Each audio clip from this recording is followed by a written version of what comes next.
Hey guys, welcome to my new vlog. আজকে অনেক দিন পর একটা মিনি ব্লগ নিয়ে আসলাম রে বাবা। আজকে হবে আমাদের পিকনিক, আলু ডিম দিয়ে পিকনিক রে বাবা। এদিকে সব রেডি শেডি করছি, আর এই সাইড থেকে দেখো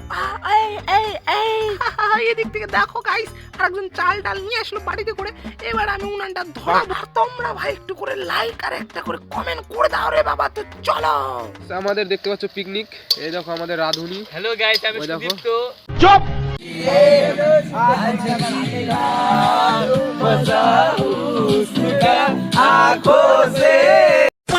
বাচ্চা বাড়ি পিকনিক, খাওয়া দাওয়া স্টার্ট হয়ে গেছে ভাই। সবাই খেয়ে নিল অর্ধেক। এই যে এইদিকে ধৈর্য ধর। মার মার মার ভাই, গলায় লাগছে। মার মার মার। খতম। পোলা পানেরা একটা করে লাইক হবে নাকি রে বাবা?